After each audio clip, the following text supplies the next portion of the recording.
Et bonjour à tous, on va se retrouver pour une petite vidéo. Donc on va faire, tac, ici un bouton en bas comme on voit souvent quand on lit comme ça, c'est bien de mettre cette fonctionnalité. On va mettre un bouton en bas à droite, on va pouvoir cliquer, ça va nous remonter de manière smooth tout en haut jusqu'au top de notre site. C'est bien rajouté pour des blogs, c'est bien rajouté pour des e-commerce par exemple.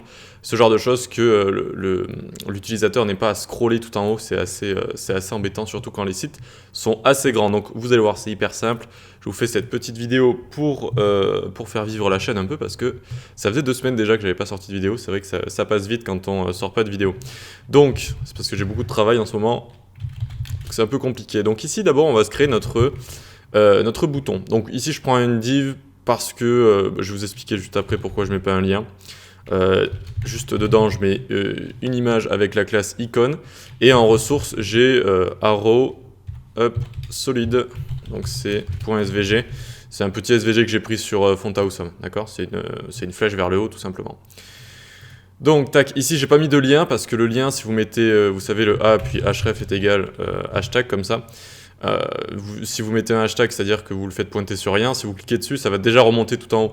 Donc ça risque de biaiser un peu peut-être ceux qui s'y connaissent pas trop. Donc voilà, j'ai mis une div comme ça, on va vraiment faire le fait de remonter tout en haut en JavaScript.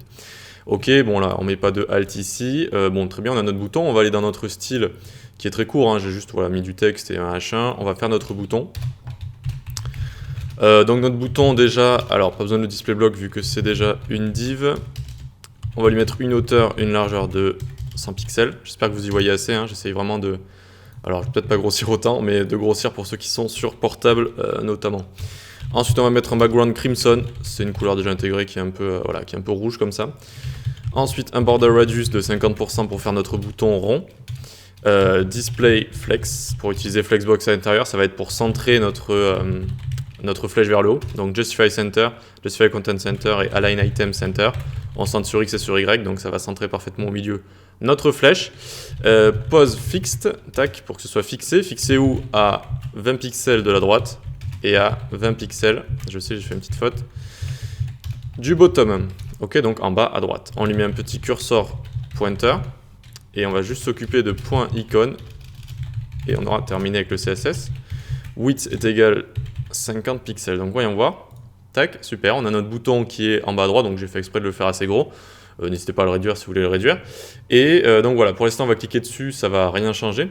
Donc quand je vous disais que ici je voulais pas mettre un lien, regardez, si on met un lien, href est égal hashtag comme ça,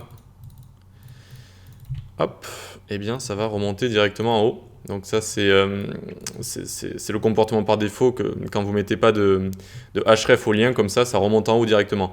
Donc certes ça ressemble un peu à l'animation qu'on a envie de faire, mais c'est vraiment pas bien de faire ça comme ça, quoi. Ok, donc c'est pour ça que j'ai mis une div ici. Hop, hop, hop, une div. Ok, allez, on va pouvoir se retrouver dans le JavaScript. On a un petit app.js ici, donc je vous mets le code source en description si vous voulez directement le réutiliser. On va se faire un const btn est égal document.querySelector, puis on va aller chercher la classe .btn.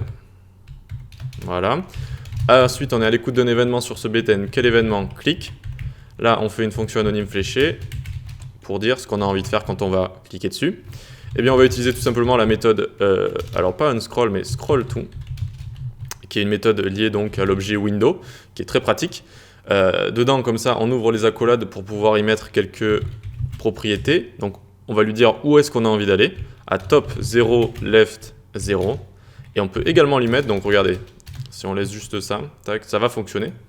C'est-à-dire que voilà, je me baisse, tac, je remonte, ça monte tout en haut. Super, mais c'est un peu abrupt, hein, ça fait un peu mal. Tac, ça va vite. Donc on peut rajouter une petite fonctionnalité sympathique qui est behavior, donc comportement. Behavior smooth comme ça. D'accord, smooth ça veut dire doux.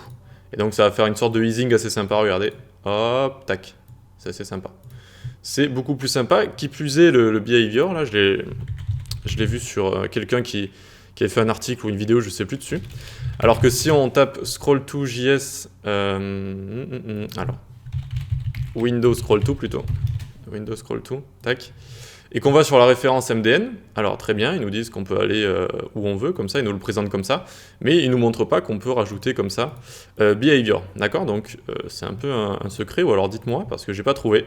Mais sinon, c'est comme ça qu'on fait, donc, et qu'on arrive à faire ce genre de fonctionnalités, qui sont très sympas, hein. Moi, je sais que si je vais dans des sites e-commerce ou blog et que j'ai pas mon petit truc pour remonter en haut, bon, c'est un peu embêtant. Alors, en plus, je suis développeur web, alors il faut imaginer les personnes âgées, les gens qui sont pas trop habitués, qui sont un peu perdus, ça va vraiment gâcher l'expérience de vos utilisateurs. Ok, donc voilà, une petite vidéo pour vous aider, une petite fonctionnalité comme ça. Vous pouvez liker, partager, abonnez-vous. Vous pouvez me suivre sur les plateformes de e-learning où en général, voilà, je fais des cours complets sur les différentes technos du web. J'ai également fait mon site L'école du web. Voilà, c'est ma plateforme. Et puis voilà, on se dit rendez-vous pour une prochaine vidéo. Ciao!